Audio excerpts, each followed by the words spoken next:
Hi everybody, I'm Nancy G. Baker. Today I want to show you a recipe that's chocolate and peanut butter. You only need 5 ingredients and you can make it in a few minutes. I'm going to move the camera so you can see just how easy it is. First, I'm going to start with peanut butter. Now if you have almond butter, that is going to be a healthier option, but I don't have it right now, so I'm just going to use peanut butter. Now you'll notice I'm putting it in water, and here's the deal. This is a life hack.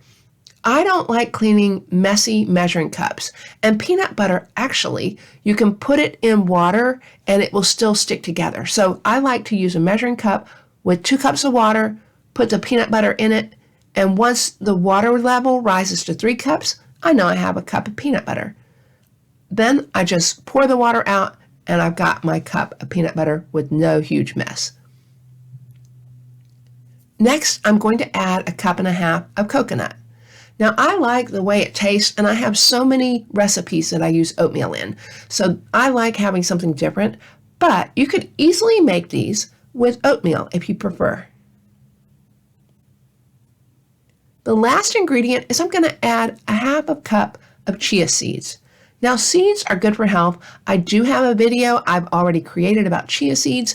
I just like to include them in my diet, but it's another thing that's a good way to get some nutrition. And I'm just going to pour that last ingredient in that's going to be our peanut butter ball. And you just mix it well until it's combined.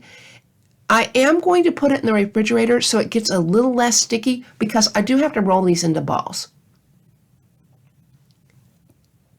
Another life hack is when you're making these balls and rolling them, if your hands are wet, it helps it to not stick on you because when you're doing these, they do tend to stick on your hands. So wet your hands, that'll help a little bit. Roll these into balls, and then again, once I have them into balls, I do put them in the freezer for a little bit just to get a little harder. You don't have to. Now it's time for chocolate.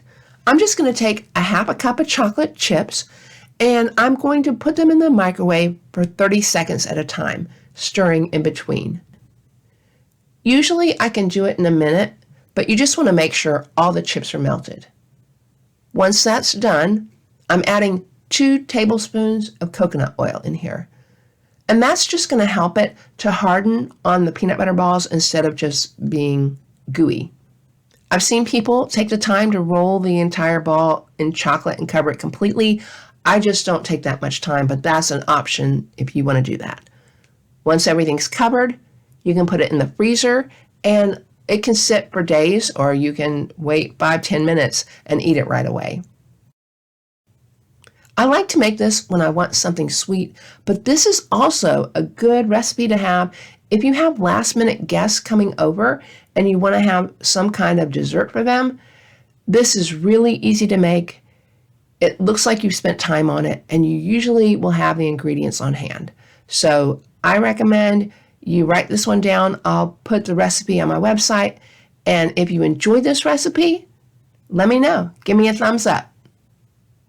Thanks for watching.